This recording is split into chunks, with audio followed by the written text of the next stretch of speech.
साकार फाउंडेशन. जसे की आज आपण राज्यसेवा मुख्य परीक्षा 2022चा इंग्लिश मुख्याचा पेपर डिस्कस करणार आहे. तिथे जो 21 जानेवारी 2023 रोजी घेण्यात आला होता. इथे जसं सगळ्यांना दिसतंय ओरिजिनल प्रिंट आहे. 2022च्या याने आपण ए सेट घेतला आहे. त्या ए सेटच्या अनुसार आपण डिस्कशन करणार. आज टोटल 50 प्रश्न आपण इथे डिस्कस करणार आहे. तर सगळ्यात पहिला आपण पॅटर्न बघूया की कशा प्रकारे आपल्याला विचारण्यात आलं होतं इंग्लिशचा पेपर. तर इंग्लिशच्या पेपरमध्ये जे आहे आपल्याला कॉम्प्रिहेन्शनचे 5 प्रश्न, ग्रामरचे 30 प्रश्न आणि व्होकॅब्युलरीचे 15 प्रश्न. तर प्रत्येक वर्षी कॉम्प्रिहेन्शनचे 5 प्रश्न फिक्स असतात. ग्रामर आणि व्होकॅबमध्ये मात्र थोडंफार वर खाली होत राहतं. कधी व्होकॅबला जास्त वेटेज असतं, मग ग्रामरला.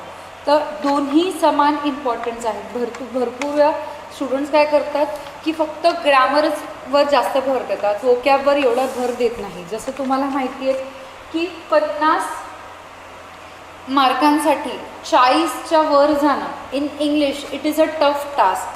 त्याच्यासाठी फक्त एकच की आहे, दॅट इज अ रिव्हिजन आणि प्रॅक्टिकली कन्सेप्ट पाठ असणे व्यवस्थित. जे तुम्हाला कन्सेप्ट पाठ असेल, रिव्हिजन असेल, टायमावर तुम्ही फक्त रूल्सचं पाठांतर केलं असेल तर तुम्ही 30 पण क्रॉस करू शकणार नाही. तुम्ही 40-45 जेव्हा रीच व्हाल, वेन युअर कम्प्लीट कन्सेप्ट जे आहेत ते क्लॅरिफाय आहे, त्याला प्रॅक्टिकली तुम्ही ॲप्लिकेबल करू शकताय तेव्हा. तर लेट स्टार्ट. कळायला आपल्याला 2022चा राज्यसेवेचं मध्ये आपण सिम्पल आहे की वर्गीकरण केलं आहे. 30 प्रश्न ग्रामरचे, 15 प्रश्न व्होकॅबचे आणि 5 प्रश्न कॉम्प्रिहेन्शनचे. आणि याच्या पुढे आता आपण व्होकॅबमध्ये बघूयात अजून काय कसे व्होकॅबमध्ये काय गोष्टी कन्सिडर केल्या जातात. सिनॉनिम्स आहे, अँटॉनिम्स आहे, वन वर्ड सबस्टिट्यूशन आहे, इडियम फ्रेजेस आहे, स्पेलिंग आहे, होमोनिम्स आहे, होमोफोन्स आहे, फ्रेझल वर्क. तर किती कशावर जास्त भर देण्यात आला आहे, तर हे पण आपण इथे वर्गीकरण करण्यात केलेलं आहे. सिनॉनिमवर 2 प्रश्न, अँटॉनिमवर पण 2 प्रश्न, वन वर्ड सबस्टिट्यूशनवर 3 प्रश्न, इडियम फ्रेजेसवर 3 प्रश्न, स्पेलिंगवर मात्र 1च प्रश्न आहे, होमोफोन्सवर 2 प्रश्न आणि फ्रेझल वर्कवर 2 प्रश्न. तर आपल्याला दिसतंय की जरा भार वन वर्ड सबस्टिट्यूशन, इडियम फ्रेजवर जास्त आहे आणि स्पेलिंग्सवर थोडा भार कमी आहे. पण असं नाही आहे की यावर्षी 2022मध्ये स्पेलिंग 1 विचारलं तर पुढच्या 23मध्ये, 24मध्ये आणि कंबाईनच्या बाकी सगळ्या परीक्षांमध्ये पण जे आहे स्पेलिंग तुम्हाला 1च प्रश्न विचारतील. नो, ते टोटल आयोगावर डिपेंड आहेत. त्यांना जसं विचारायचं ते तसं विचारतील तुम्हाला.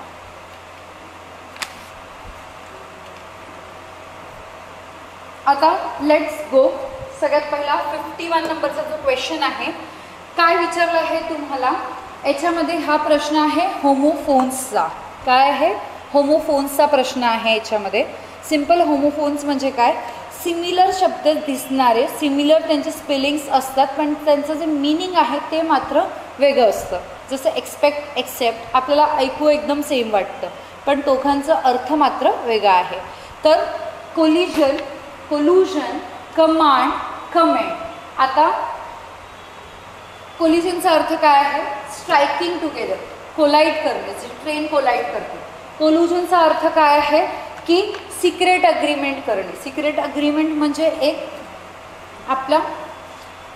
मग कमांड म्हणजे आदेश देणे, ऑर्डर देणे आणि कमेंट म्हणजे काय? अट्रॅक्ट करणे. ते अशा प्रकारे 51चं जे उत्तर आहे ते तुमचं जाणार आहे 2 नंबरचं प्रश्न उत्तर असणार आहे तुमचं याचं. आता 52 क्रमांकाचा प्रश्न आहे. 52 क्रमांकामध्ये आपल्याला क्लॉज आयडेंटिफाय करायचे. काय करायचे? क्लॉजचा प्रकार ओळखायचा आहे. टोटल 3 प्रकारचे क्लॉजेस असतात. एक आहे नाउन क्लॉज, दुसरा आहे ॲडवर्ब क्लॉज आणि तिसरा आहे एडजेक्टिव्ह क्लॉज. 3 तुम्हाला ऑप्शन्समध्ये दिले आहेत. पण adverb clause of manners as such हा क्लॉजचा प्रकार नाही आहे, हा ॲडवर्बचा प्रकार आहे. कळतंय? तर 3 मधून तुम्हाला एक निवडायचं आहे की काय आहे. तर सगळ्यात पहिलं जे आहे तुम्हाला हे कळायला पाहिजे की इज ॲडमिट, जे अंडरलाईन आहे ते कशाचं क्लॉज तुम्हाला विचारले. तर नाउन क्लॉज जे आहे, नाउन क्लॉज सगळ्यात पहिलं याचं उत्तर जे आहे ते नाउन क्लॉज आहे. नाउन क्लॉज काय हे समजूयात आणि त्याची एक शॉर्ट ट्रिक आहे नाउन क्लॉजसाठी. जेव्हा पण आपण जे अंडरलाईन केलेलं असतं त्याच्या उर्वरित गोष्टींमध्ये वॉटनी किंवा हुनी जेव्हा प्रश्न विचारतो आणि आपल्याला उत्तरामध्ये पहिला सब्जेक्ट येतो आपला या ऑब्जेक्ट होतो, त्यावेळेला त्याला नाउन क्लॉज म्हटलं जातं. जसं की मी इथे प्रश्न विचारून दाखवते.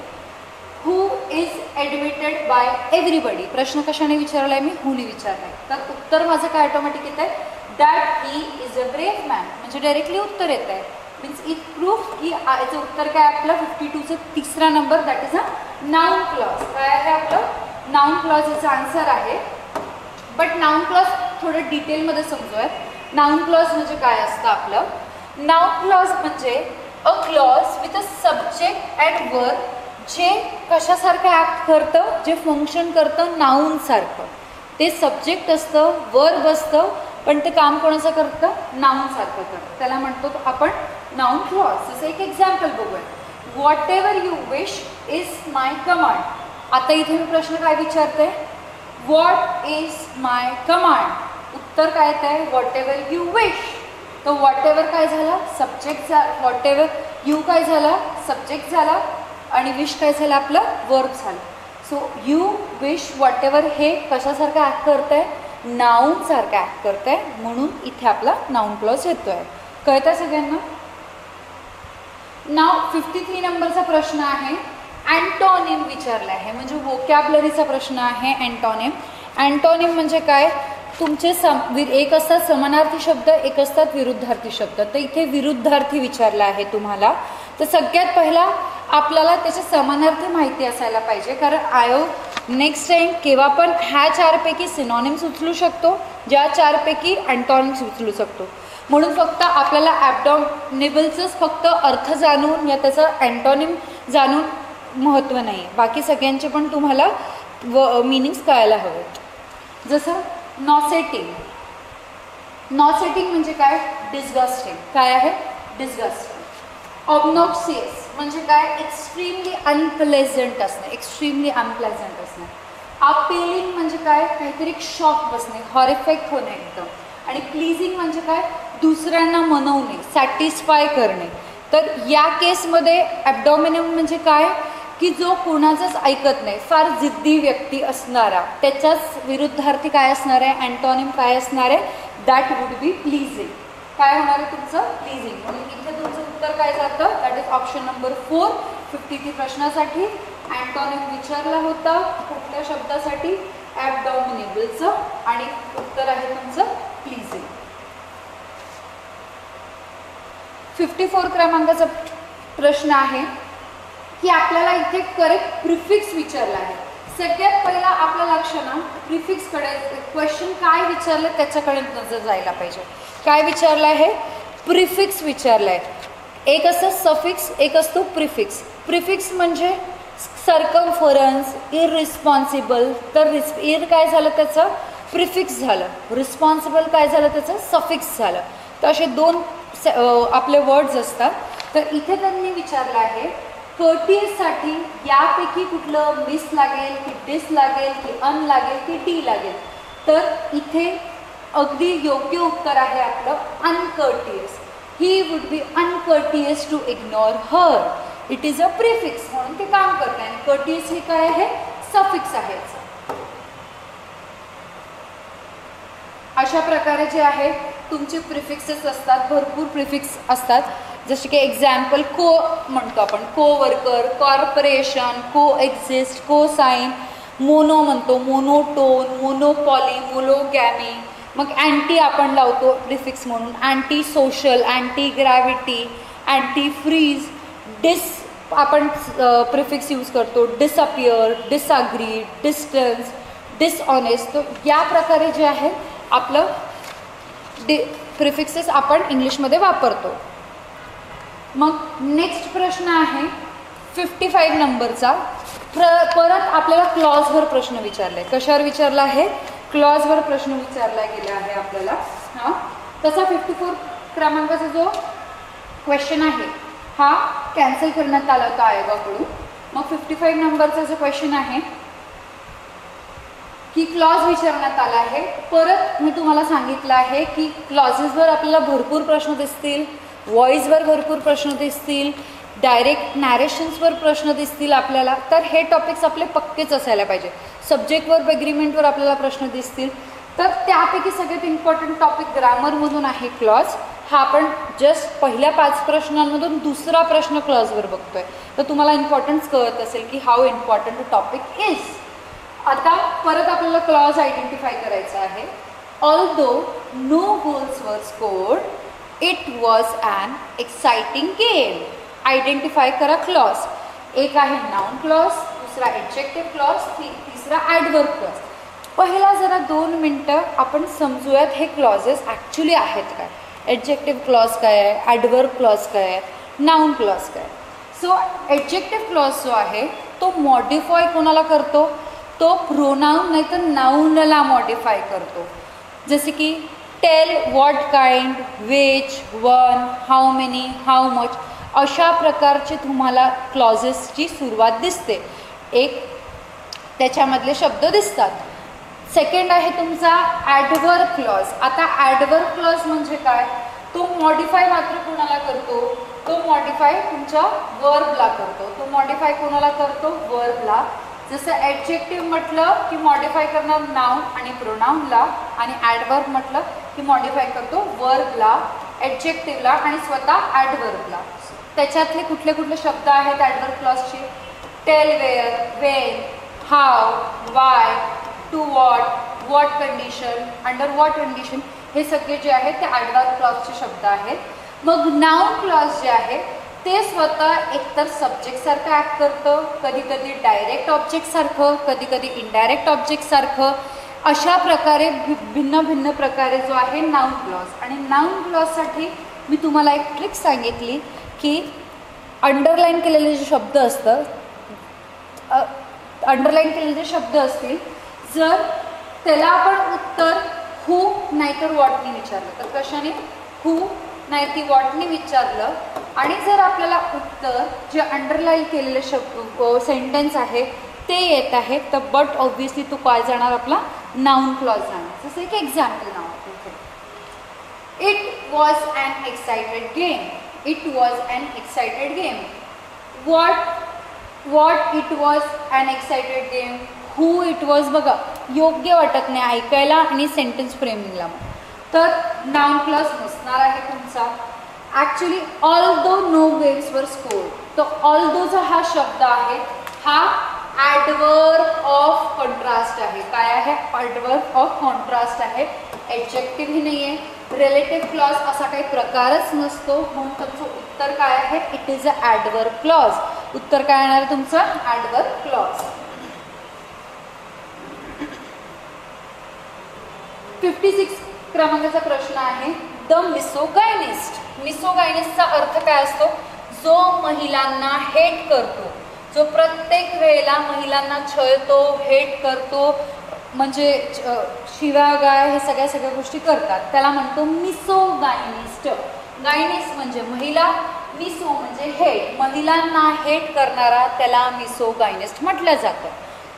आता इथे तुम्हाला 2 गोष्टी विचारल्या आहेत. ॲक्च्युली इथे तुम्हाला मिसोगायनिस्टने हे कळतं आहे की हेट करणाऱ्या गोष्टी आहेत, बट इथे तुमच्याबरोबर नाउनचा सब्जेक्ट वर्ब ॲग्रीमेंटचा एक जो आहे तुम्हाला इथे सोल्युशन मागितलं आहे की सब्जेक्ट वर्ब ॲग्रीमेंटची तुमची टेस्ट घेतली आहे याच्यावर. दिस मिसोगायनिस्ट म्हणजे काय झालं, तुमचं सिंग्युलर आहे. काय आहे, मिसोगायनिस्ट इज सिंग्युलर. जेव्हाही तुमचा सब्जेक्ट सिंग्युलर असतो तर तुमचा वर्ब कुठला असतो, V5 यूज करतो. V5 म्हणजे काय, त्या वर्बला ES लागलेला असतो या S लागलेला असतो. सो त्यामुळे मिसोगायनिस्ट का सिंग्युलर आहे सब्जेक्ट, त्यामुळे हेट येणार नाही. हेट्स येऊ शकतं, ठीक आहे, हेट येणार नाही. म्हणजे ऑप्शन नंबर A आणि ऑप्शन नंबर 4 तुमचा गेला आहे. वाय, बिकॉज जेव्हाही तुमचं सिंग्युलर सब्जेक्ट असतो तर त्याचा वर्ब कुठल्या फॉर्ममध्ये यूज केला जातो, V5 फॉर्ममध्ये यूज केला जातो. आणि ऑप्शन नंबर 1 आणि ऑप्शन नंबर 4 मध्ये हेट आणि हेट हा कुठला फॉर्म आहे, V1 फॉर्म आहे, जो तुमचा प्युरल सब्जेक्ट बरोबर येणार. कशावर बरोबर येणार? प्युरल सब्जेक्ट बरोबर येणार. तो दिस मिसोगायनस बरोबर एक तर हेड्स येणार, नाहीतर ऑप्शन 2 या ऑप्शन 3. आता त्याच्यामध्ये पण फक्त एक मायनर हे आहे की ऑल म्हणजे काय, प्युरल फॉर्मसाठी आपण वापरतो. काय ऑल सगळ्यांसाठी प्युरल फॉर्मसाठी वापरतो. इथे मदर्स इन लॉ येणार की मदर इन लॉज येणार? नो, मदर इन लॉज नसतात कधी पण. Brothers in law, fathers in law, sisters in law म्हणजे जो रिलेशन आहे त्याला एस लागला जातो. म्हणून तुमचा ऑप्शन नंबर काय असणार आहे? 3 असणार आहे. तुमचा ऑप्शन नंबर काय असणार आहे? 3 असणार आहे. आणि इथूनच आपल्याला हे पण कळतं आहे की मिसोगायनस म्हणजे काय, जो महिलांना हेट करतो. येस. आता इथे ग्रॅमॅटिकली करेक्ट आपल्याला विचारलं आहे. नेक्स्ट याच्यामध्ये आपल्याला फक्त एक त्यांनी दिलं आहे की ग्रॅमॅटिकली करेक्ट तुम्ही सांगा. म्हणजे ते व्हॉइस असू शकतं, subject, verb, noun, pronoun, adjective, कुठल्याही ग्रामरपैकी एक टॉपिक या मल्टिपल टॉपिक्समधले स्टेटमेंट देतील आणि तुम्हाला करेक्ट करायला लावतील. तर अशा प्रकारचे जे प्रश्न आहेत ते टफेस्ट असतात की आपल्याला पहिला आयडेंटिफाय करायला लागतं प्रश्न, टॉपिक कशावर विचारला, टॉपिक बदले मग एरर काढणे. तो these are the game changer ज्याला म्हणतो आपण. म्हणजे इथून मार्क्स फॅच करणं टफ आहे हे असे प्रश्न.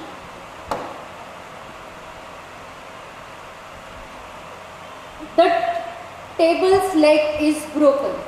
नाव इथे टेबल्स लेग ॲक्च्युली निर्जीव गोष्टीला एपॉस्ट्रॉफी एस असा लागत नाही.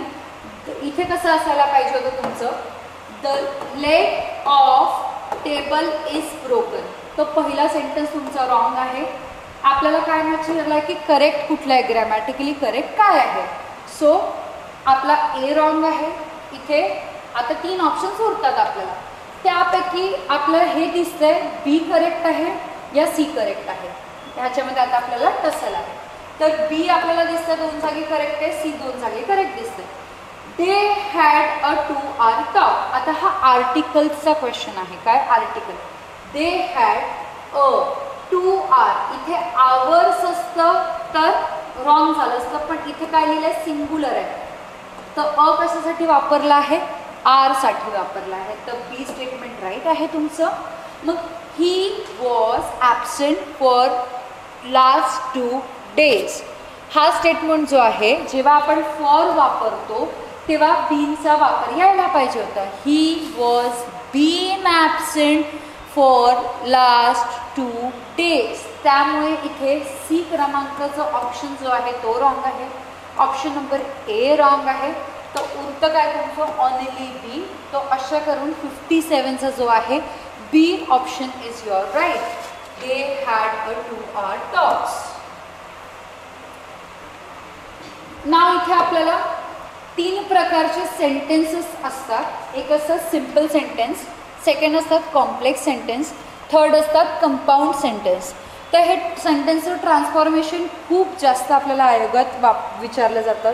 सिम्पलचं कॉम्प्लेक्स कंपाऊंड करा, कंपाऊंडचं सिम्पल कॉम्प्लेक्स करा, कॉम्प्लेक्सचं कंपाऊंड सिम्पल करा.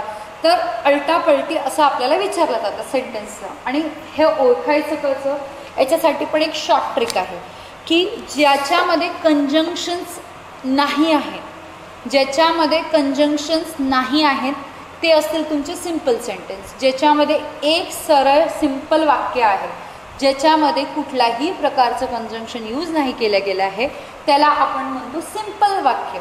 आणि ज्याच्यामध्ये 2 टाईपचे कंजंक्शन्स असतात. एक आहे सबऑर्डिनेटिंग कंजंक्शन्स, दुसरं आहे कोऑर्डिनेटिंग कंजंक्शन्स. कोऑर्डिनेटिंग कंजंक्शन्स जे आहेत, जे ही or, for, and, nor, but, so, yet, म्हणजे फॅन बॉईज म्हणून याचं शॉर्टकट आहे कोऑर्डिनेटिंग कंजंक्शन्सचा. जर कोऑर्डिनेटिंग कंजंक्शन्सनी वाक्य जोडलं असेल, इंडिपेंडेंट या 2 इंडिपेंडेंट सेंटेन्सेस जेव्हा कोऑर्डिनेटिंग कंजंक्शन्सनी जोडले जातात, 2 इंडिपेंडेंट सेंटेन्स, 2 इंडिपेंडेंट क्लॉजेस जेव्हा कोऑर्डिनेट कंजंक्शन्सनी जोडले जातात, त्यावेळेला मात्र तो सेंटेन्स कसा असतो, कंपाऊंड सेंटेन्स असतो. काय? Compound sentence. जसं आपल्याला कंपाऊंड वॉल हा शब्द आपण भरपूर वेळा ऐकला आहे. कंपाऊंड वॉल आपल्या घराच्या म्हणजे आपल्या नेबर, आपल्या शेजारची आणि आपली वॉल जी आहे ती कॉमन आहे, वॉल मात्र कॉमन आहे, बट त्यांचं घर मात्र वेगळं, आपला प्लॉट मात्र वेगळं. तर दोन प्लॉटची मधली जी भिंत असते त्याला कंपाऊंडिंग म्हणतो. अशाच प्रकारे दोन इंडिपेंडेंट क्लॉजेस, दोन सेंटेन्सेसला जोडणारे जे सबकॉर्डिनेटिंग कंजंक्शन्स असतात ते सेंटेन्स कुठले फॉर्म होतात, तुमचे कंपाऊंड सेंटेन्स फॉर्म होतात. आणि जेही कंजंक्शन्स सबऑर्डिनेटिंग कंजंक्शन्सनी तुमचे सेंटेन्सेस एक डिपेंडेंट क्लॉज आणि एक इंडिपेंडेंट क्लॉज, कारण सबऑर्डिनेटनीच कळतं की एक कुठेतरी उच्च आहे आणि खालच्या स्तरावर आहे. ते वर खाली जे असणारं एकाचा दर्जा मोठा एकाचा दर्जा छोटा सेंटेन्समध्ये असेल तर एक सबऑर्डिनेट कंजंक्शननी जोडल्याच गेला असेल त्यावेळेला मात्र जे आहे तुमचं कॉम्प्लेक्स सेंटेन्स असणार आहे. So it is very simple. जिधर नो कंजंक्शन्स तर त्याला काय म्हणू आपण, सिम्पल सेंटेन्स. जिथे कॉर्डिनेटिंग कंजंक्शन्स आहे त्याला आपण कंपाऊंड सेंटेन्स म्हणू, त्याला काय म्हणू आपण, कंपाऊंड सेंटेन्स. आणि जिथेही तुमचं सबऑर्डिनेट टाईपचं कंजंक्शन असेल त्याला आपण काय म्हणू, कॉम्प्लेक्स सेंटेन्स. तर होपफुली ही स्मॉल ट्रिक तुम्हाला लक्षात राहील की आता लेट्स गो. इथे आपल्याला काय विचारलं आहे की आपल्याला कॉम्प्लेक्स सेंटेन्स ओळखायचं आहे. तर जसंच आपल्याला म्हटलं की कॉम्प्लेक्स सेंटेन्स ओळखायचं आहे तर तेव्हाच आपल्या डोक्यात प्रकाश पडायला पाहिजे की आपल्याला काय शोधायचं आहे, सबऑर्डिनेटिंग कंजंक्शन्स शोधायचे आहेत. काय शोधायचे आहेत, सबऑर्डिनेटिंग कंजंक्शन्स शोधायचे आहेत. हे जसं a stone that rolls gathers no moss, a rolling stone gathers no moss. म्हणजे रोल करणारे जे स्टोन्स आहेत ते एकत्र जमा होऊन मास नाही बनत. पण जेव्हाही आपण सेंटेन्स ट्रान्सफॉर्म करतो त्याचा मीनिंग मात्र चेंज झाला नाही पाहिजे. त्याचं जे मीनिंग आहे it should be remain as same as that. A stone that rolls gathers no moss. इथे कॉमा अननेसेसरीचा दिला आहे, it is a wrong. A stone that gathers no moss rolls. Complete sentence जे आहे मिनिंगलेस आहे आणि इथे कॉमा नव्हता हवा. तर ऑप्शन नंबर 2 गेला, ऑप्शन नंबर 1 गेला. A stone that rolls however gathers no moss. आता इथे हावेवर शब्द तर आहे, आपल्याला दिसतंय वेनेवर हावेवर हे शब्द जे असतात, बट इथे जे आहे कंप्लीट मिनिंगफुल सेंटेन्स आहे, मिनिंगलेस सेंटेन्स आहे. A stone that rolls however gathers no moss म्हणजे काही ना काही जोडणी जी आहे प्रॉपर वेनी नाही केली आहे. मग a stone which rolls gathers no moss. Yes, हा अगदी परफेक्ट आहे.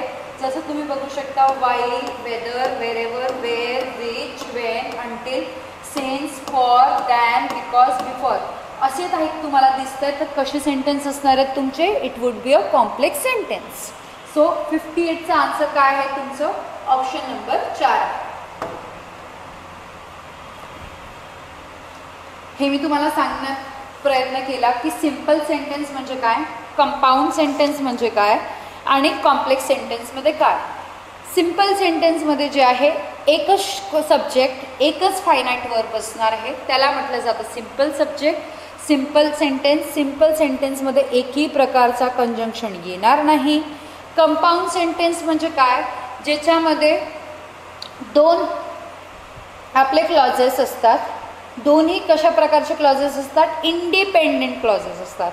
दोन्ही स्वतंत्र क्लॉजेसला ज्या कंजंक्शननी जोडलं जातं त्याला म्हणतो आपण कंपाऊंड सेंटेन्स. आणि कॉम्प्लेक्स सेंटेन्स म्हणजे काय, एक मेन क्लॉज असतो, दुसरा मात्र सबऑर्डिनेट क्लॉज असतो, त्याला सबऑर्डिनेटिंग कंजंक्शननी जोडला जातो, तेव्हा मात्र आपलं काय तयार होतं, कॉम्प्लेक्स सेंटेन्स तयार होतात. इथे तुम्ही बघू शकता. नाव 59 क्रमांकाचा प्रश्न आहे तुमचा. Identify the correct word for explanation willing to do what is desired of you.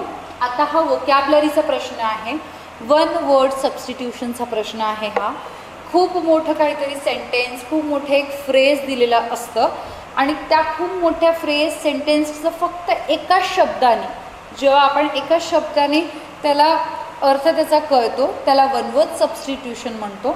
आणि इथे तुम्हाला सिम्पल वन वर्ड सबस्टिट्यूशन विचारलं आहे, तर काही वन वर्ड सबस्टिट्यूशनची जी लिस्ट आहे ती तुम्हाला पाठ करावी लागते.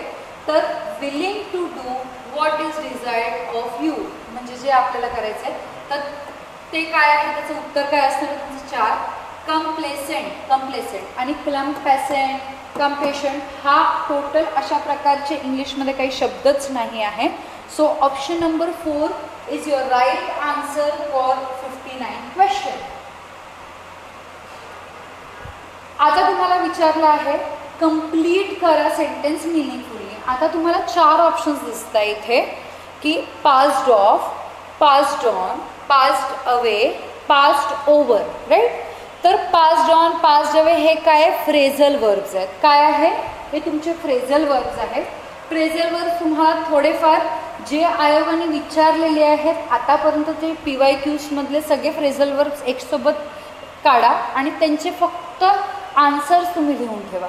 तेवढेही फ्रेझल वर्ब्स केले तरी बस आहे. आणि जे क्वेश्चन्स आहेत इट इज नेसेसरी नाही की राज्यसेवाचे प्रश्न राज्यसेवेलाच येईल.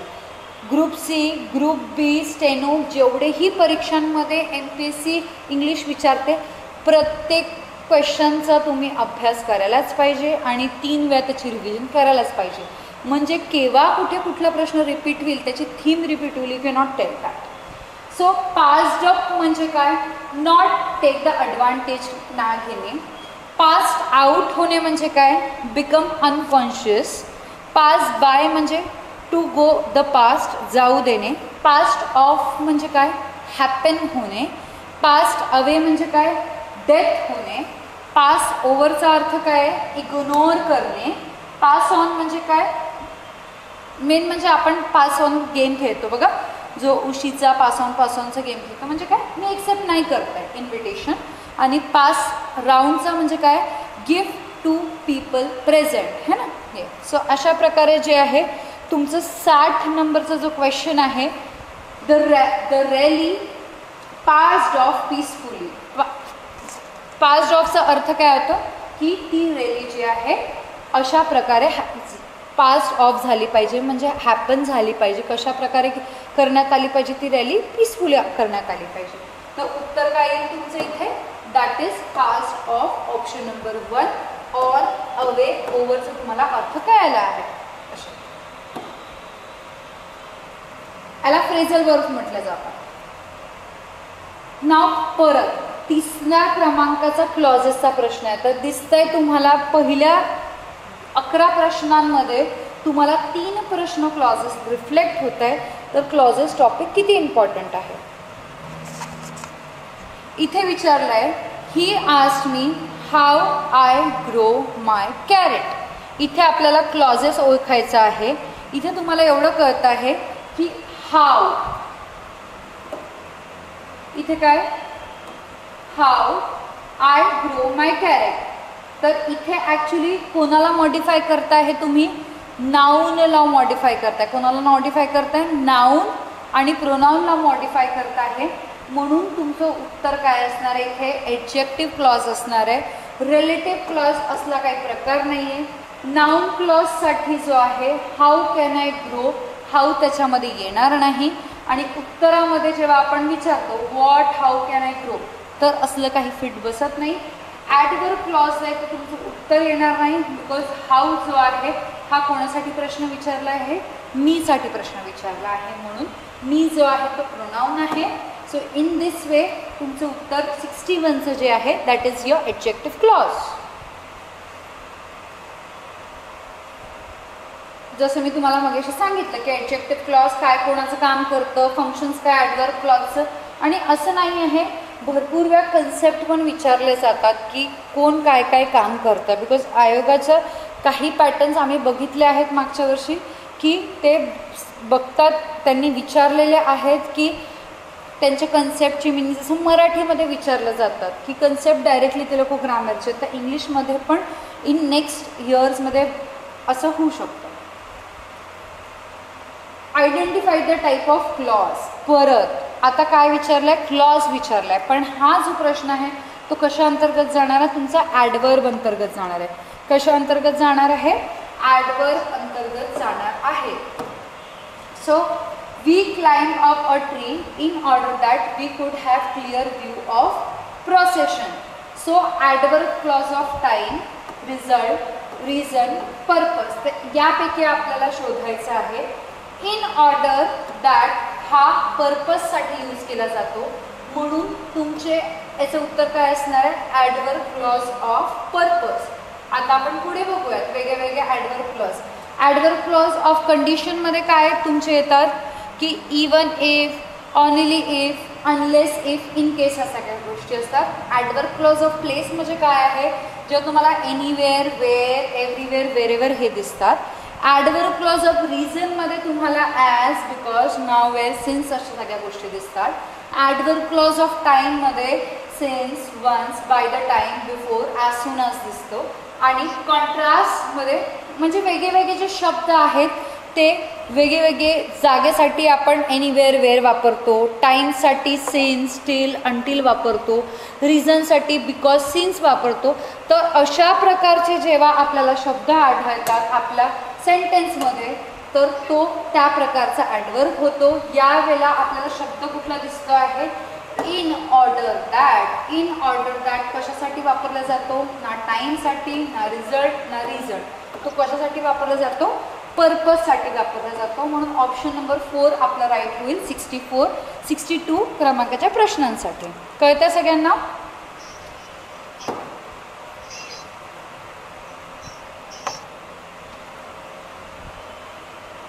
ना आपल्याला ग्रॅमॅटिकली करेक्ट प्रश्न विचारला आहे की ग्रॅमॅटिकली जे करेक्ट आहे काय आहे. आता याच्यामध्ये सेंटेन्समध्ये सब्जेक्ट वर्ब ॲग्रीमेंटचं पण होऊ शकतं. भरपूर प्रकारचे जे आहेत तुमचे प्रश्न विचारले जाऊ शकतात. मल्टिपल जेव्हा असे स्टेटमेंट्स येतात मल्टिपल कन्सेप्ट लागू होतात बहुधा ह्या प्रश्नांमध्ये. जसं one must take one's health हा प्रश्न आहे कशाचा? प्रोनाऊनचा. कशाचा प्रश्न आहे? प्रोनाऊनचा. जेव्हा वनचा वापर होतो तेव्हा वन्सच येतो. जेव्हा वन्स सोडून काही येतं तेव्हा हिजचा वापर केला जातो. तो हा कशाचा कन्सेप्ट आहे? प्रोनाऊनचा कन्सेप्ट आहे. हू, दे, वर, आय कांट से भरपूर वेळा सगळ्यांना वाचर हा इंटरोगेटिव्ह टाईपचा प्रोनाऊन आहे. क्वेश्चन मार्क यायला पाहिजे होता मॅम इथे. नो, पण स्टेटमेंट राईट आहे. हा प्रश्न नाही विचारला आहे इथे. माय फर्स्ट ऑप्शन राईट आहे. सेकंड ऑप्शन राईट आहे. My brother that is a school master is a 40. आता जेव्हा आपण व्यक्तिविशेषबद्दल बोलतो त्यावेळेला मात्र दॅटचा वापर न करता हूचा वापर करतो.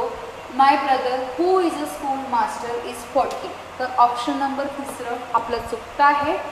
Each and every member of the club was present. तर इथे भर जो आहे ईच अँड एव्हरी आहे. ईच अँड एव्हरी म्हणजे प्रत्येकजण. मेंबर्स लिहिले आहेत इथे. तर इथल्यासाठी जो आहे आपला वर्ब काय असणार आहे? सिंग्युलर असणार आहे. तो option number 4 is also right. तर आपल्याला ग्रॅमॅटिकली करेक्ट विचारलं आहे. इथे जर तुम्ही ऑप्शन्समध्ये बघताय तर ए, बी, डी तुम्हाला कुठेच सापडत नाही. तर बहुतेक हा जो आहे आयोग कॅन्सल हा जो प्रश्न आहे तो कॅन्सल करेल.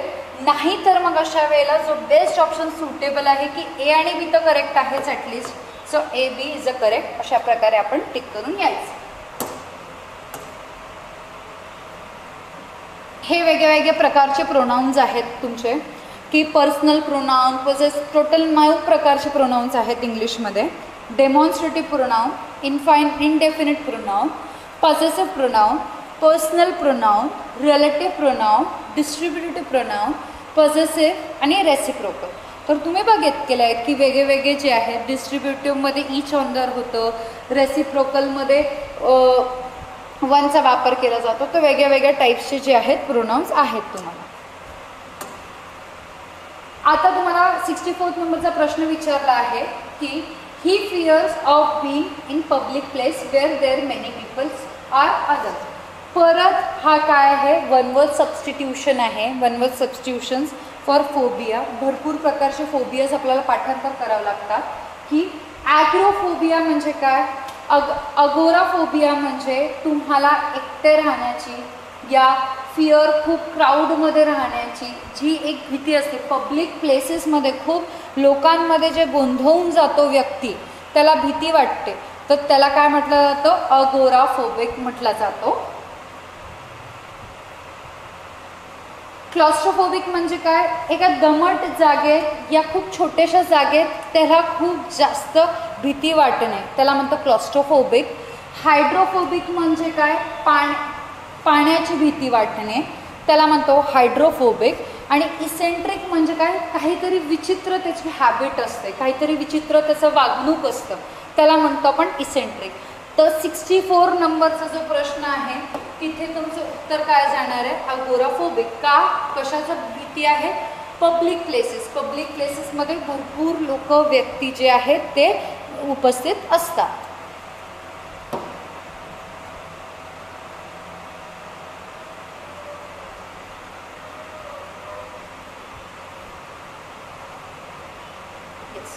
नाव अगेन 65 नंबरचा प्रश्न हे आहे की आपल्याला विचारला आहे इथे प्लेइंग कॅट्स अँड माऊस म्हणजे काय? इडियम फ्रेजेस आहे. काय आहे? इडियम फ्रेजेस आहे. इडियम फ्रेजेसचं एक योग्य त्यांनी तुम्हाला जवळपास एक मीनिंग विचारला आहे की playing cats and Mouse. The famous industrial spend his time playing cats and Mouse with the tax authority. म्हणजे काय? प्लेइंग कॅट्स अँड माऊसचा खरा अर्थ काय आहे की समवन इज यूजिंग, त्याची पॉवर यूज करतो दुसऱ्यांबरोबर बेकार या अनफेअर वागणूक करण्यात. पण इथे तुम्हाला जवळचा मिनिंग विचारला आहे म्हणून कन्फ्यूज आणि परफेक्ट नाही येणार आहे. दोघांचे जे मिनिंग आहेत ते सेम आहे. अडमायर पण नाही असणार आहे. तर तुमचे इथे जे उत्तर आहे ते काय जाणार? तो प्रिटेंड करतो टॅक्स अथॉरिटींबरोबर आपला टाईम स्पेंड करण्यासाठी. तर प्लेइंग कॅट्स अँड माऊस. तर अशाच प्रकारचे कॅटचे, डॉग्सचे तुमची इडियम फ्रेजेसची तयारी आणि तुमचं रिव्हिजन असं व्हायला पाहिजे.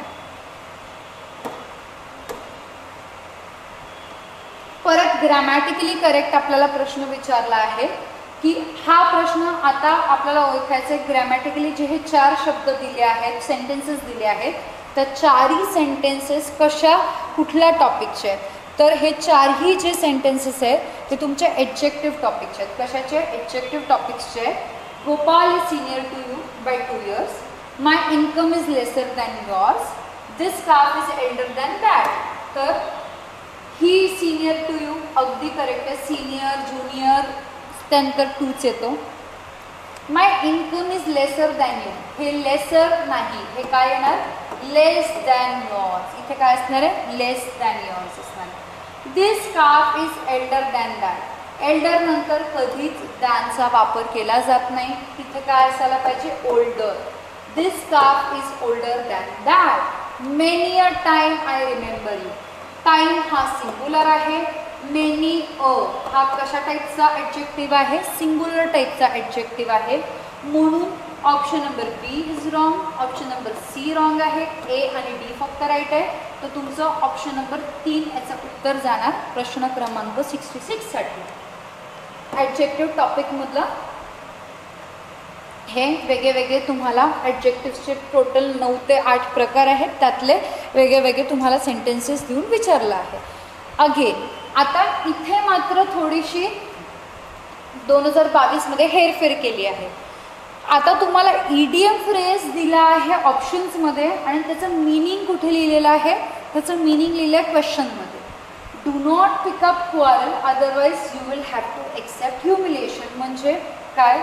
आपण स्वतः ह्युमिलेट होणे, आपल्याला काहीतरी गिल्टी फील होणे, त्याच्यासाठी इडियम फ्रेज कुठला फिट बसतो आपला? ईट अ हंबल पाय. काय फिट बसणार तुमचा? ईट अ हंबल पाय हा फिट बसणार. सो डायरेक्टली अशा प्रकारचे पण प्रश्न येतात की वनवत सबस्टिट्यूशन कधी दिलं असतं, तर कधी त्याचं मिनिंग सेंटेन्समध्ये दिलं असतं, कधी इडियम फ्रेजचं मिनिंग सेंटेन्समध्ये दिलं असतं. ती इडियम फ्रेज ओळखायला लावते आपल्याला. प्रॉपर इडियम फ्रेज काय आहे, त्याचं मांडणी कशी आहे इडियम फ्रेजेसची, तर ह्या सगळे जर आयोगाचे जेव्हा आपण प्रश्न बघतो तर अशा प्रकारचे वेगळे भिन्न पॅटर्नचे प्रश्न आयोगाने विचारले आहेत. तर इडियम फ्रेजमधला हा असा प्रकारचा दुसरा प्रश्न आहे आजच्या पेपरमध्ये. परत ग्रॅमॅटिकली करेक्ट आपल्याला विचारलं आहे हे these days were short for it was now December. Then because it was wet he took a taxi. I did it for I was hungry. आता जो हा प्रश्न आहे हा परत जो आहे क्लॉजेसचा प्रश्न आहे. The days were short for it was now December. Right statement आहे. I did it for I was hungry. Okay, हा पण स्टेटमेंट राईट आहे. Because it was wet he took a taxi. No, since it was wet he took a taxi असं यायला पाहिजे होतं. हे काय बिकॉज इथे योग्य नाही आहे. म्हणून ग्रॅमॅटिकली करेक्ट फक्त तुमचं ए आणि बी जाणार 68 प्रश्नासाठी. परत ग्रॅमॅटिकली करेक्ट तुम्हाला विचारलं आहे. She comes to my house seldom. They are always late for the dinner. He studied thoroughly. She plays here. Actually हा ॲडवर्बचा प्रश्न आहे. कशाचा प्रश्न आहे? तुमचा ॲडवर्बचा प्रश्न आहे की ॲडवर्बची जी मांडणी आहे कुठे कशी असायला पाहिजे त्याचा प्रश्न आहे. तर याचं उत्तर आहे तुमचं ऑप्शन नंबर बी आणि सी. म्हणजे they are always late for the dinner. लेटच्या आधी तुमचं ऑलवेज यायला पाहिजे. दे आर लेट ऑलवेज नाही असायला पाहिजे. तर काय यायला पाहिजे? ऑलवेज अगोदर मग लेट बिफोर ह्या सगळ्या गोष्टी यायला पाहिजे. He studied the book thoroughly. He studied thoroughly the book नाही येणार काय? He studied the book thoroughly. तर ऑप्शन नंबर दुसरं ऑप्शन नंबर तिसरं राईट आहे तुमचं.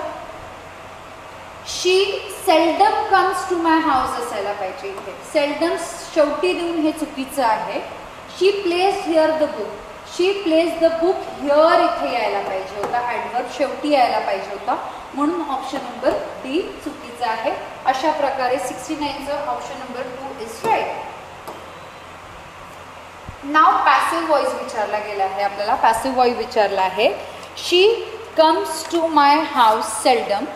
दे are always late for dinner. आता करेक्ट सेंटेन्स विचारला आहे आपल्याला पॅसिव्ह व्हॉइससाठी. पॅसिव्ह व्हॉइस ओळखण्याचा एक खूप सिम्पल ट्रिक आहे की आपल्याला त्या वाक्यामध्ये V3 शोधायचं आहे. काय शोधायचं आहे तुम्हाला? Always you have to find the V3. वर्बचा कुठला फॉर्म दिसायला पाहिजे? V3चा फॉर्म दिसला तर तुम्हाला लगेच चटकन कळून येईल की तो पॅसिव्ह व्हॉइस आहे. He should have been told. Right, V3 form आहे. ऑप्शन नंबर सी राईट आहे. I was invited. वॉज बरोबर V3चा फॉर्म आहे. राईट आहे. I remember been taken to.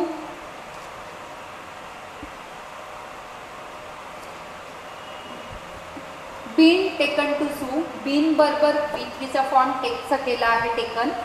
He was someone who takes photographs. इथे तुम्हाला V5 दिसत आहे. V3चा वापर कुठेच झालेला नाही आहे म्हणून ऑप्शन नंबर बी येणार नाही. ऑप्शन नंबर बी थर्ड ऑप्शनमधून गेला, तुमचं सेकंड ऑप्शनमधून गेला आणि ॲज तुम्हाला ए सी डी तिन्ही स्टेटमेंट्स करेक्ट आहेत. तर पॅसिव्ह व्हॉइसमध्ये तुम्हाला काय शोधायचं आहे? तुम्हाला V3 हा वर्ब शोधायचा आहे आणि फार इझी क्वेश्चन होता हा. फारच इझी क्वेश्चन होता.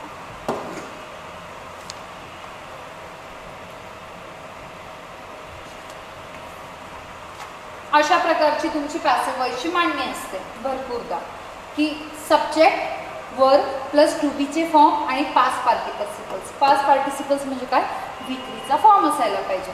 वॉज बरोबर रेड, वॉजन बरोबर लाईक, हॅड बरोबर ब्रोकन. म्हणजे तुमचा कुठलाही टू बीचा फॉर्म असो पण त्यासोबत वर्ब मात्र V3चा असायला पाहिजे. दिसतंय सगळ्यांना?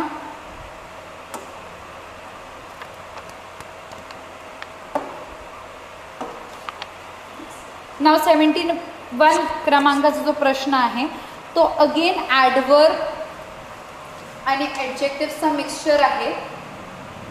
Brave enough, brave enough, brave enough आपल्याला दिसत आहे. तिन्ही स्टेटमेंट्स जे आहेत ऑलमोस्ट सिमिलर टाईपचे दिसत आहेत. Brave enough student. इनफ जो आहे brave enough, studious enough, senior enough म्हणजे जेवढेही ॲडजेक्टिव्ज आहेत ती इनफच्या आधी वापरले जातात, इनफच्या नंतर नाही. इनफ ब्रेव नाही म्हटलं जात. चुकीची मांडणी आहे.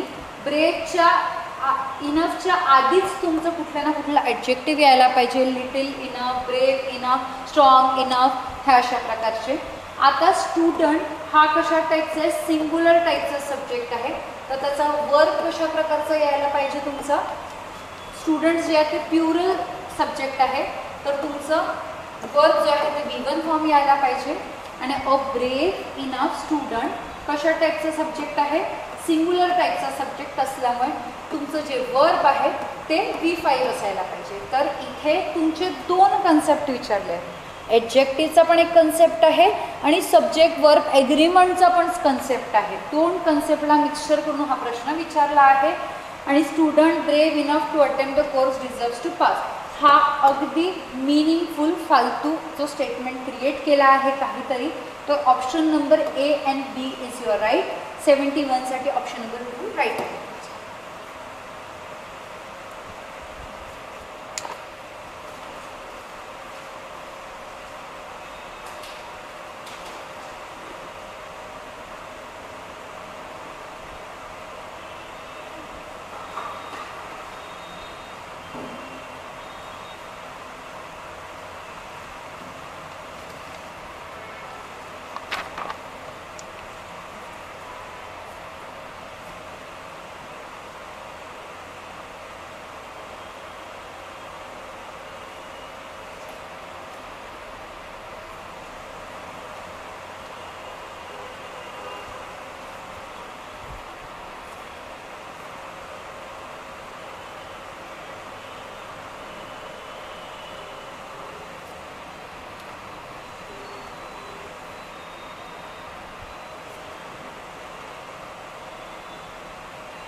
सो 72 क्रमांकाचा जो प्रश्न आहे तो नॅरेशनवर आहे.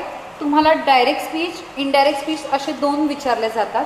तर इथे तुम्हाला म्हटलं आहे की करेक्ट स्टेटमेंट सांगा अबाउट द इनडायरेक्ट स्पीच. कशाबद्दल, इनडायरेक्ट स्पीचबद्दल विचारलं आहे तुम्हाला. तर याच्यामध्ये पण तुम्हाला मॉडेल वर्ड्स शोधावं लागतात की सगळ्यात पहिला मॉड्युलर वर्ड जे आहेत ते प्रॉपरली यूज केले आहेत का. आणि इनडायरेक्ट स्पीचेसमध्ये ऑलवेज पास्टचा वापर केला जातो. हा खूप बेसिक कन्सेप्ट मी तुम्हाला सांगते. कधीच प्रेझेंट फॉर्ममध्ये तुम्हाला दिसणार नाही. इनडायरेक्ट स्पीचेस जो आहे तो थर्ड पर्सनला आपण पास्ट फॉर्ममध्येच त्याचा वापर केला जातो. जसं the sub inspector told the constable as the, हे इथपर्यंत जे वाक्य आहे ते अगदी बरोबर आहे. The sub inspector told the constable you shall do extra duty for 3 days. Okay, पहिले चारही सेंटेन्सेसमध्ये जे आहे first part is all perfect. The sub inspector told the constable, all right. Game changer काय आहे, आता तुम्ही इथे वर्ब शोधायला पाहिजे, मॉडेल वर्ब शोधायला पाहिजे. इथे शुड, शाल, म्हणजे दोन ऑप्शन्स थर्ड आणि फोर्थ ऑप्शन तर तुमचा एलिमिनेट होतोय. काय एलिमिनेट होतोय, शाल कधीच येणार नाही. ॲज इट इज शॅल कधीच रिफ्लेक्ट होणार नाही. शॅलचं काय कन्वर्जन होणार तुमचं, शुड. मेचं माईड, काइंडचं कुड, विलचं वुड आणि मस्टचं हॅड टू. तर डायरेक्ट स्पीचेसमध्ये जे आहे, इनडायरेक्ट स्पीचेसमध्ये तुमचे पास्ट फॉर्म्सच दिसतील. काय दिसतील तुम्हाला, पास्ट फॉर्मच दिसतील. तर the sub inspector told the inspector, आता इथे तुम्हाला जे आहे ते कनेक्टर नाही दिलं आहे. तर इथे फर्स्ट सेंटेन्समध्ये काय मिसिंग आहे, ऑप्शनमध्ये कनेक्टर नाही दिलं आहे. दॅट हा कनेक्ट करतो कधी पण इनडायरेक्ट स्पीचला, म्हणून option number 2 is your right. Option number 2 is your right. The sub inspector told the constable that he should do extra duty for 3 days. तर कळतं तुम्हाला फक्त काय शोधायचं होतं, एका मिनिटामध्ये वर्ब शोधायचं होतं आणि कनेक्टर शोधायचं होतं. म्हणजे तुम्हाला जस्ट एलिमिनेशन मेथड वापरायची आहे. स्पेलिंगवर प्रश्न आहे हा, स्पेलिंगवर प्रश्न आहे, फार सोपं प्रश्न आहे, म्हणजे एक इझी ब्राउनी पॉईंट झाला असं म्हणून. ग्रामरचा पेपर आणि ग्रामरच विचारला आहे. ग्रामरचं स्पेलिंग जे आहे GRAMMAR आहे, ER नाही आहे, म्हणून रॉंग स्पेल्ड, चुकीचं स्पेलिंग काय आहे तुमचं, सेकंड नंबरचं ऑप्शन चुकीचं आहे. Which of the following is an example of the statement expressing the imperative mood. 3 प्रकारचे मूड्स असतात. एक आहे इंडिकेटिव्ह मूड, दुसरा आहे इम्पेरेटिव्ह मूड, थर्ड आहे सबजंक्टिव्ह मूड. इम्पेरेटिव्ह मूडमध्ये तुमचं वाक्याची सुरुवात जी आहे, सेंटेन्सची सुरुवात आहे ती V1 नी होणार. सबजंक्टिव्ह मूड म्हणजे काय, काहीतरी तुम्ही पास्टच्या गोष्टी करताय, काय डिझायर करताय, काही विश करताय, अशा सगळ्या गोष्टी आहे. आणि इंडिकेटिव्ह मूड म्हणजे काय, फक्त एक स्टेटमेंट विचारताय, फॅक्ट सांगत आहे, क्वेश्चन विचारत आहे, सपोजिशन करताय, त्याला म्हटलं जातं इंडिकेटिव्ह मूड. तर असे 3 प्रकार पडतात मूड्समध्ये. इंडिकेटिव्ह मूड हा वर्बचा एक टाईप आहे, इम्पेरेटिव्ह मूड, सबजंक्टिव्ह मूड. तर आपल्याला फक्त सिंपल टाईप विचारला आहे की काय इम्पेरेटिव्ह मूड आहे याच्यामध्ये सांगा. वी टॉट संस्कृत, अगदी सिंपल स्टेटमेंट आहे. तर काय असणार आहे तुमचं येतं उत्तर, the child is alive. Normal fact statement सांगितलं आहे म्हणजे इंडिकेटिव्ह मूड आहे. ही टॉक ॲज दो ही वर ड्रंक, म्हणजे काय, काही ना काही सपोजिशन केलं आहे, ॲज इफ विश केली आहे, त्यामुळे काहीतरी काल्पनिक सांगताय, म्हणून हा सबजंक्टिव्ह आहे. Give us this day our daily breads, हा give us the daily breads, give V1 नी सुरुवात होत आहे. मी तुम्हाला सांगितलं की इम्पेरेटिव्ह मूड ऑलवेज V1 नी स्टार्ट होतो. काय होतं, V1 नी स्टार्ट होतं. तर ऑप्शन नंबर 4 जे आहे 74चं राईट उत्तर आहे, इम्पेरेटिव्ह मूड आहे. Give us this daily our daily bread.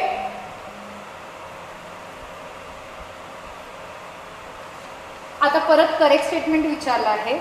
Ram और Hari must lend his hand. Ram और Hari must lend his hand.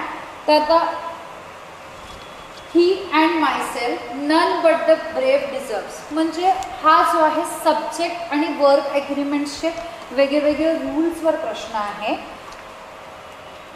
Ram और हरी, जेव्हाही तुमचा ऑर येतो त्यावेळेला मात्र जे आहे तुम्ही सेकंड जो सब्जेक्ट आहे त्याच्यावरून डिसाईड करता त्याचा वर्ब काय आहे. मस्ट लेंड हिज हँड, तो it is very right. His यायला पाहिजे, देअर नाही यायला पाहिजे, statement is wrong. Right. He and myself were working together. And नंतर जो आहे मायसेल्फ येत नाही, काय यायला पाहिजे, he and I were working together. हा पॉझिटिव्ह टाईपचा सेंटेन्स आहे, म्हणून दुसऱ्यांना आपण पुढे टाकू सेकंड पर्सन मग फर्स्ट पर्सन, त्या टाईपचा हा रूल आहे. So second statement is wrong. None but the brave deserves the fair. आता नन ॲक्च्युली इथे सब्जेक्ट आहे तुमचा, ना की द ब्रेव. नन हा सिंग्युलर असल्यामुळे जो डिझर्व जो आहे हा तुमचा कुठेतरी राईट ठरतो. नन जो आहे तो सिंग्युलर असल्यामुळे तिथे V5चा वापर असायला पाहिजे, म्हणून option number C, option number A is your right and your answer is A and C. 75 प्रश्न क्रमांकाच्या प्रश्नासाठी. आता हा पंक्च्युएशनचा प्रश्न आहे. हा भरपूर लोकांना हा टफ वाटतो. पंक्च्युएशनचा जो प्रश्न असतो भरपूरदा लोकांना हा टफ वाटतो. आता पंक्च्युएशन्स बघा काय करेक्ट दिले आहे तिथे. Punctuations alas the French should be false. Actually जेव्हा अलास असे एक्सक्लेमेटरी वर्ड्स येतात तिथे इथे एक्सक्लेमेशन मार्क घ्यायला पाहिजे होता, तर हा स्टेटमेंट रॉंग दिला आहे. प्रॉपर पंक्च्युएशन मार्क यूज नाही केला आहे. म्हणजे friends, Romans, countries mens, lend me. जेव्हा लेंड्स मी म्हणजे V1 नी जेव्हा सुरुवात होते इम्पेरेटिव्ह टाईपचं असते त्यावेळेला कामा दिला जातो, बट सेमी कोलन दिला जात नाही. तर त्यामुळे सेकंड स्टेटमेंट रॉंग आहे. पंक्च्युएशनमध्ये पंक्च्युएशन रॉंग नाही, प्रॉपर नाही यूज केलं आहे. आता अल्टिमेटली उत्तर नंबर 1 उरतं. Lucky whines, labour whistles, luck relies on chance. म्हणजे काय, वेगळी वेगळी जी कल्पना आहे ती आपण स्टेटमेंट्स कशाने हे करतो, सेमिकोलन्सने रिप्रेझेंट करतो. म्हणून answer number A is your right. Now again याच्यामध्ये तुम्हाला विचारले की अंडरलाईन स्टेटमेंट जे आहे, the tall girl wearing a blue frock is my cousin. परत आता जेवढे आपण 25 प्रश्न बघितले, 25 प्रश्नांपैकी क्लॉजेसवर हा 5वा प्रश्न आहे. कितवा प्रश्न आहे? 5वा प्रश्न आहे. तर म्हणजे तुम्हाला क्लॉजेसचा इम्पॉर्टन्स कळत आहे.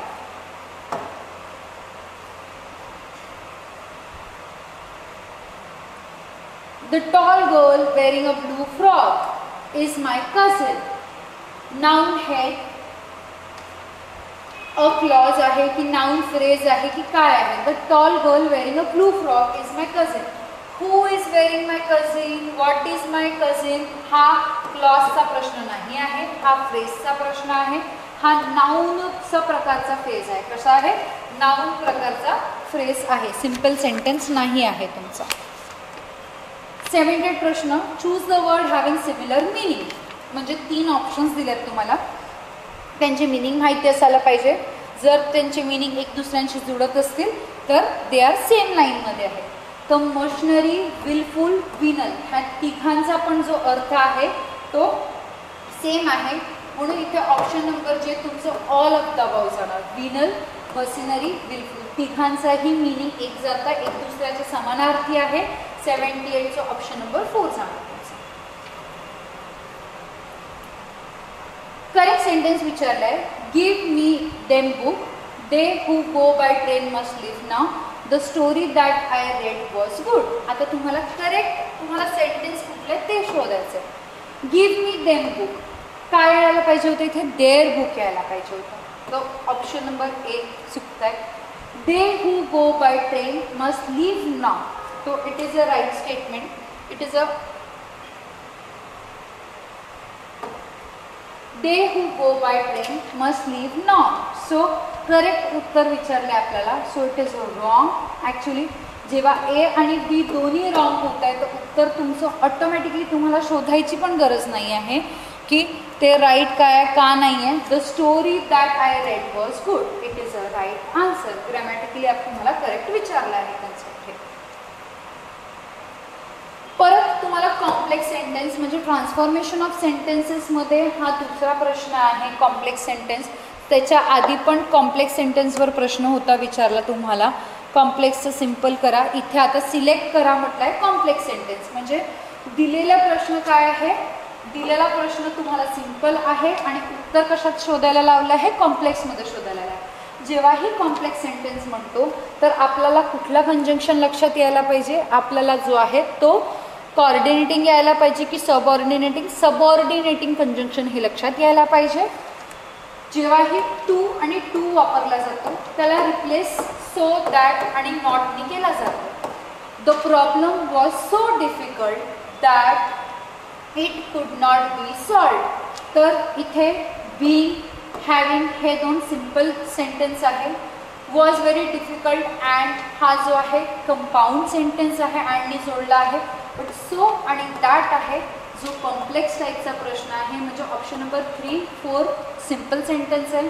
ऑप्शन नंबर 1 हा कंपाऊंड सेंटेन्स आहे आणि ऑप्शन नंबर 2 जो आहे तो कॉम्प्लेक्स सेंटेन्स आहे. तर कळतं सगळ्यांना? फार सोपा आहे ट्रान्सफॉर्मेशन ऑफ सेंटेन्सेस.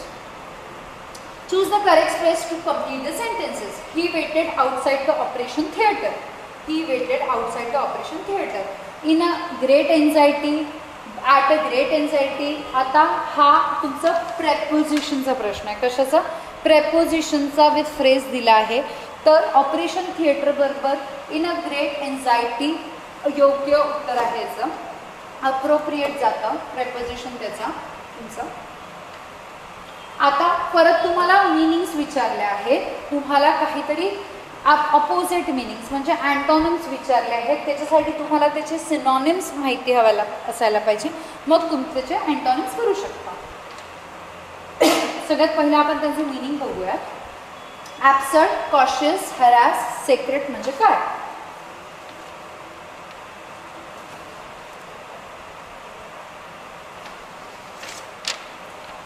स्केअर्ड म्हणजे काय?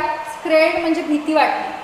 फ्रायटन्ड अप होणे. हॅरॅस म्हणजे काय, काहीतरी कोणाला खूप प्रेशराईज करणे. कॉशियस म्हणजे काय, तुम्ही खूप जास्त केअरफुल होत आहे कुठल्या एका गोष्टीबद्दल, त्याला म्हणतो आपण कॉशियस होणे. आणि ॲब्सर्ड म्हणजे काय, काहीतरी वाह्यात, इलॉजिकल, इनअप्रोप्रिएट बोलणे या वागणे, त्याला अशा प्रकारचे हे मिनिंग्स आहेत. पण आयोगाने जे विचारले ते ऑप्शन्स बघूयात आपण. ॲब्सर्ड, आता ॲब्सर्डचं जे ॲब्सर्डचं जे उत्तर जाणार आहे तुमचं काय जाणार आहे की तुम्ही काहीतरी रिझनेबल बोलत आहे, बरोबर. ॲब्सर्ड म्हणजे वाह्यात बोलणे. कॉशियस म्हणजे काय की तुम्ही खूपच जास्त फुकून आपले कदम जो लेते असं म्हणतो ना, पण हे रेकलेसली म्हणजे इररिस्पॉन्सिबलनेसनी करून चालणे. हेरॅस करणे म्हणजे काय, खूपच जास्त कोणाला त्रासवून टाकणे, सबऑर्डिनेट करणे. पण याच्या अपोजिट काय जाणार, असिस्ट जाणार. पण स्केअर्डचा मात्र त्यांनी काहीतरी एक चुकवलं आहे. काय, स्केअर्ड म्हणजे भीती वाटणे, राईट. स्केअर्ड म्हणजे भीती वाटणे. इथे स्पेलिंग स्केअर्डचं दिलं आहे आणि प्रोफेन म्हणजे काय, अपवित्र. आणि इथे स्पेलिंग काय असायला पाहिजे होतं, सेक्रेड. स्पेलिंग काय असायला पाहिजे होतं, SACRED. सेक्रेट म्हणजे पवित्र आणि त्याचं opposite meaning antonym profane, that is अपवित्र होतं.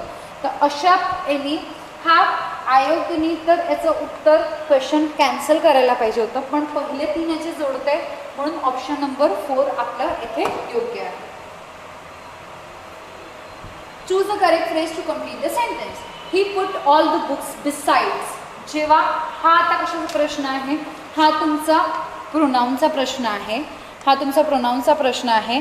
Each other, one another. जेव्हा ही भरपूर गोष्टी असतात, 2 गोष्टी असतात, त्यावेळा आपण इच अदर हा प्रोनाऊन यूज करतो.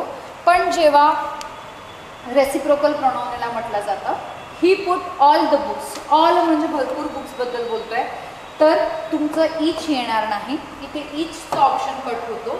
इथे वन अनादर येणार. आता वन अनादरमध्ये पण एपॉस्ट्रॉफी ती लावायची काही गरज नाही, सिंपल वन अनादर आहे.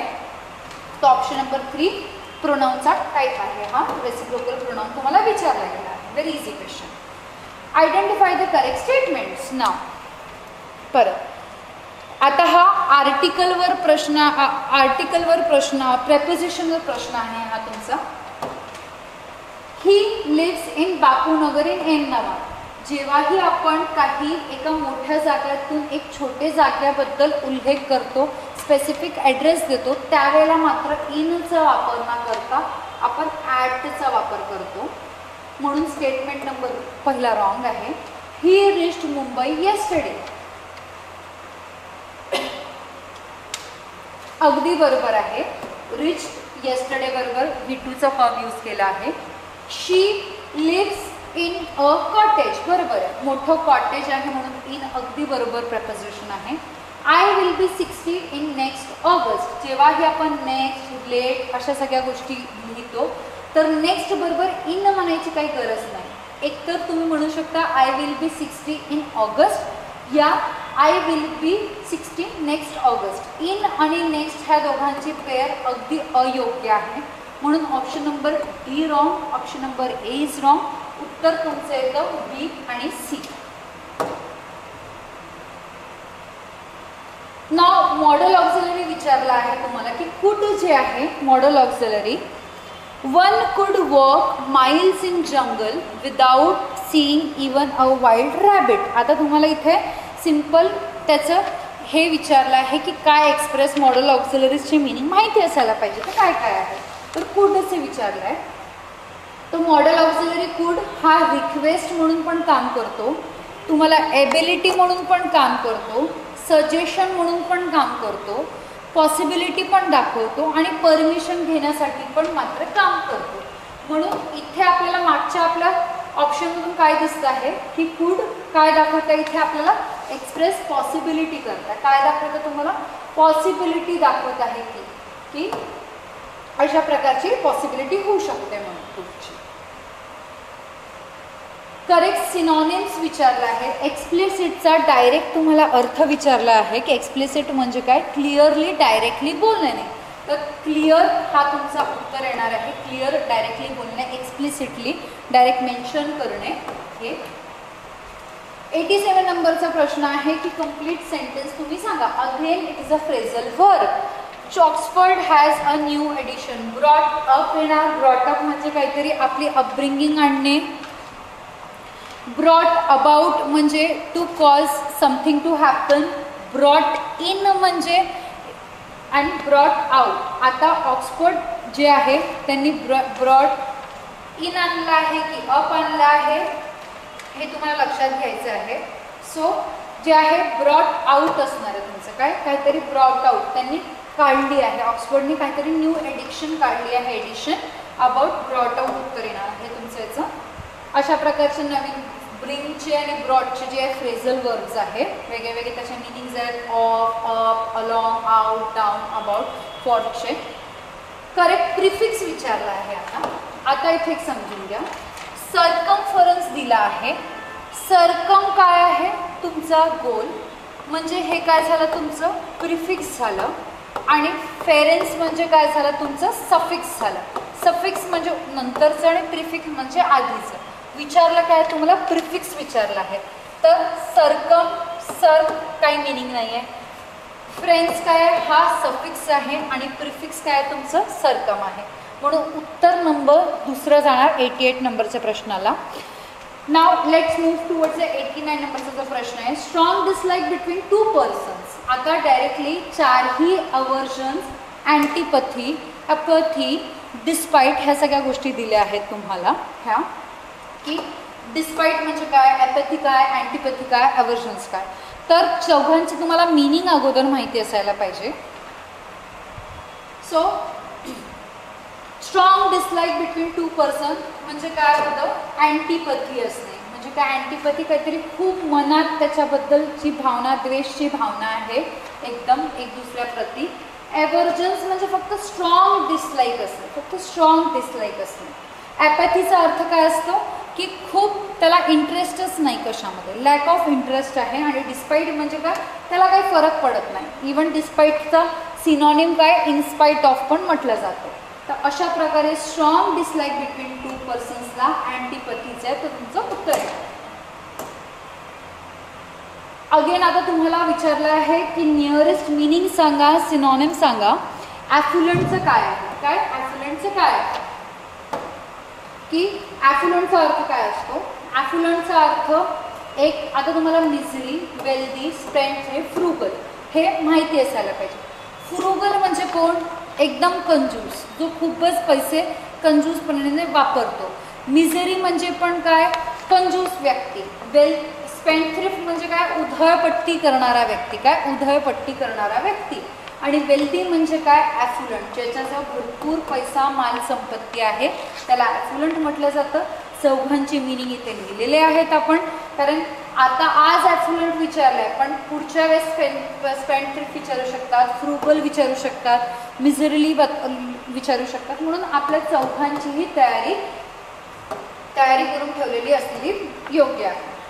Now identify the opposite meaning of adding prefix to the word. आता तुम्हाला काय विचारलं आहे त्यांनी प्रिफिक्स विचारलं आहे की योग्य प्रिफिक्स काय जोडायला पाहिजे डॉमिटेबलसाठी. In, un, in, mis. तर इनडॉमिटेबल ॲक्च्युली हे असायला पाहिजे. योग्य उत्तर तुमचं काय इनडॉमिटेबल. नाव सिम्पल सेंटेन्स विचारला आहे. तुम्हाला काय विचारलं आहे तुम्हाला सेंटेन्स हा ट्रान्सफॉर्मेशन ऑफ सेंटेन्स मधला 3ऱ्या क्रमांकाचा जो आहे क्वेश्चन विचारला आहे. आता आयोगाने क्लॉजवर 5 प्रश्न झाले, नॅरेशनवर 2 प्रश्न झाले, व्हॉइसवर 1 प्रश्न झाला, सब्जेक्टवर ॲग्रीमेंटवर 3 प्रश्न झाले. तर अशा प्रकारचे वेगळ्या टॉपिक्समधून, ॲडवर्बमधून, वर्बमधून, वेगळ्या टॉपिक्समधून आयोग प्रश्न विचारतात तुम्हाला. म्हणजे एव्हरी टॉपिकला ते टच करत आहेत, राईट. हे दिसतं आपल्याला. सिम्पल सेंटेन्स ट्रान्सफॉर्मेशन सिम्पल सेंटेन्समधला हा 2रा प्रश्न आहे. 3रा प्रश्न आहे. आधी आपल्याला ऑलरेडी 2 कॉम्प्लेक्सवर प्रश्न आलेत. हा सिम्पल सेंटेन्स ओळखा म्हटलं. मी तुम्हाला काय बोलले होते की जेव्हा सिम्पल सेंटेन्स ओळखायचा असतो त्याच्यामध्ये फक्त काय असायला पाहिजे सब्जेक्ट असायला पाहिजे आणि एक फायनाईट वर्ब असायला पाहिजे. त्याच्यामध्ये कुठल्याही प्रकारचा कंजक्शन येता कामा नाही. म्हणून सगळ्यात पहिला आपण काय सर्च करणार, सगळ्यात पहिला आपण कंजंक्शन सर्च करणार, राईट.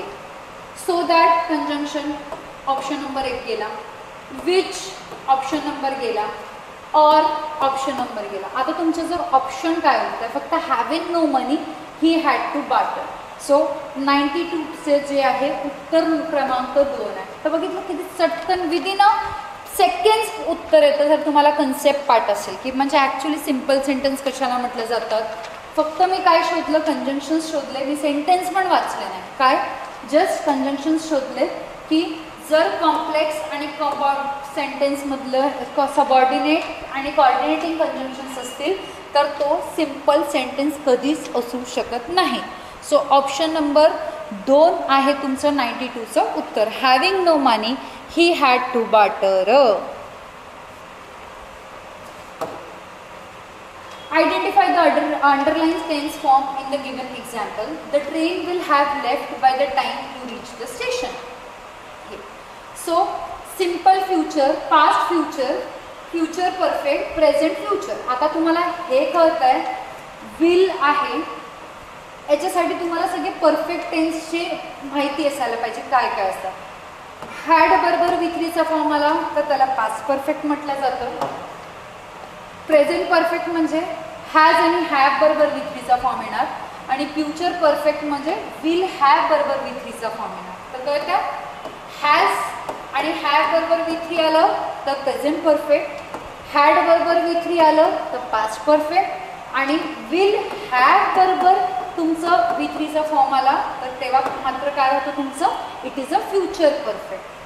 सो इथे काय लिहिलं आहे विल हॅव विक्रीचा फॉर्म, तर उत्तर काय जाणार तुमचं फ्युचर परफेक्ट. प्रेझेंट परफेक्टमध्ये काय यायला पाहिजे तुमचं हॅज आणि हॅव, पास्टमध्ये काय असायला पाहिजे हॅड विक्री आणि सिम्पल फ्युचरमध्ये विक्री प्रकारच काही येणार आहे.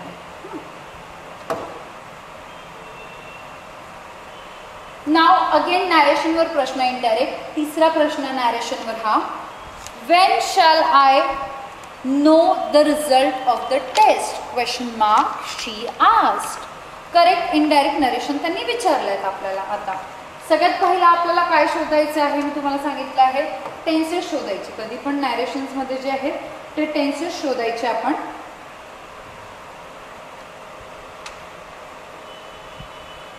She asked when would she know, know येणार नाही इथे. शी आस्क्ड वेदर, इफ हे सेंटेन्स रॉंग आहे बिकॉज इनडायरेक्ट नरेशन विचारलं आहे आपल्याला. She asked when he would know the result of the test. She asked when would he know. आता would he know म्हणायची गरज नाही आहे. She asked when she would know the रिझल्टचं. तर वुड आपल्याला इथे दिसतोय पास्ट फॉर्ममध्ये आला आहे आणि नो जो आहे त्याचा V1 फॉर्ममध्ये दिसतो आहे इनडायरेक्ट नरेशन्समध्ये. सो इन दिस वे जो आहे आपल्याला फर्स्ट उत्तर आहे आपला 94चं. Choose the correct exclamatory sentences of the option. आता it is sad to think that youth passed away. आता याच्यासाठी कसं यायला पाहिजे एक्सक्लेमेशन मार्क प्रॉपरवालं. Wow youth is so beautiful. Oh so sad to think that youth should passed away. Alas that youth should passed away. So इथे काय एक यायला पाहिजे एक काहीतरी आश्चर्य आणि खराब गोष्ट आहे म्हणून अलास यायला पाहिजे. वावची गोष्ट करणार आहे का आपण नो. हाऊची गोष्ट करणार आहे का नाही. ओ सॅड करणार आहे का नाही. म्हणून option number 2 would be a right answer for question number 95.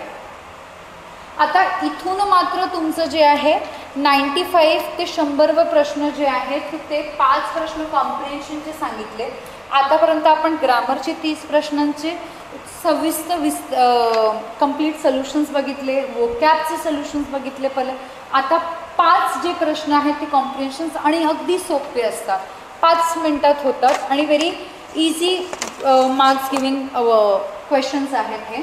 हा पूर्ण एक छोटासा पॅसेज दिला असतो. तर हा कम्प्लीट हमिंग बर्डबद्दल पॅसेज आहे. कशाबद्दल आहे पूर्ण हमिंग बर्डबद्दल सांगितलं आहे. काय वर्ष असते, कशी जगते, कुठे दिसायची वगैरे सगळ्या गोष्टी दिल्या आहेत ह्या पॅसेजमध्ये. तर तुम्हाला काय विचारलं आहे 96वा जो क्वेश्चन नंबर आहे की हमिंगबर्डबद्दल काहीतरी तुम्हाला स्टेटमेंट्स दिले आहेत की जे तुम्हाला ॲज इट इज शोधायचे आहेत, ॲज इट इज शोधायचे आहे. तर उत्तर क्रमांक तुमचा 1 बरोबर आहे. हे ए आणि D is your right. Second प्रश्न जो 97 द पॅसेज. कशा प्रकारचा हा पॅसेज आहे? हा पॅसेज जो आहे तुमचा एक्सप्लोरेटरी डिस्क्रिप्टिव्ह. म्हणजे काय, हमिंगबद्दल फक्त एक डिस्क्रिप्शन दिलं आहे, कारण नॅरेशन वगैरे नाही केलं आहे, फक्त तिच्याबद्दलची एक माहिती दिली आहे की हा अशा अशा प्रकारची हमिंगबर्ड आहे, ती इथे सापडते वगैरे सगळ्या गोष्टी. सो म्हणून C and D option would be 97साठी राईट असणार आहे तुमचा. आता सिम्पल वर्ड्स आहेत, जेव्हा तुम्ही हे शब्द बघता आणि तुम्ही त्याचं मिनिंग बघता तर तुम्हाला पॅसेजमध्ये पण बघायची काही गरज नाही. तुम्हाला माहिती आहे फॉसिल्स म्हणजे काय, जे रिमेन्स आहेत ॲनिमल्स वगैरेचे त्याला फॉसिल्स म्हटलं जातं. डी ईचं तुमचं 3 असणार आहे हे. आणि कायनेटिक म्हणजे काय, खूप ॲक्टिव्ह असणे, राईट. कायनेटिक म्हणजे काय, ॲक्टिव्ह असणे. म्हणून प्रत्येक वेळेला आपलं थोडंफार डोकं आणि प्रेझन्स ऑफ माइंड लावायचं. सगळ्या गोष्टी शोधत नाही बसायचे, एवढे शब्द शोधणं इज नॉट जो. सो 98 प्रश्न जो आहे, 98 क्रमांकाचा जो प्रश्न आहे तिथे तुमचं उत्तर काय जातं आहे, तिसरं जातं आहे. काय, तिसरं जातं आहे. कारण ईसाठी तुम्हाला काय दिसतंय, थर्ड ऑप्शन दिसतंय जो फक्त एकच जागे आहे. म्हणून ऑप्शन नंबर 3 98च्या प्रश्नासाठी उत्तर आहे. Now, what reaction arose in the mind of writers when he see hummingbirds in action? Now, त्याला काय वाटतं, त्याला भीती वाटते, त्याला काय वाटते, तर इथे त्याला एक वंडर वाटतो कशी आहे, एक त्याला अफेक्शन तिच्या प्रती खूप चांगलं एक अफेक्शनची फिलिंग येते आणि खूप तो स्टनिंग असतो तिच्याबद्दल. म्हणून इथे option number A B E हे राईट उत्तर येणार 98. आणि शेवटचा प्रश्न जो आहे डायरेक्टली तुम्हाला वन वर्ड सबस्टिट्यूशन आहे. ऑर्निथोलॉजिस्ट म्हणजे काय, ऑर्निथोलॉजिस्ट म्हणजे जो पक्ष्यांचा अभ्यास करणारा व्यक्ती आहे एका नॅचरल हॅबिटॅटमध्ये. सिम्पल विचारला आहे, सायन्सचाही हा प्रश्न आहे, म्हणजे इथे तुम्हाला माहिती करायची बर्डबद्दल आहे. तर कोणाचा स्टडी असणार आहे, person who studies about the bird. तर या प्रकारे जे आहेत आपण जे 50 ऑब्जेक्टिव्ह प्रश्न आहेत ते सगळे बघितले.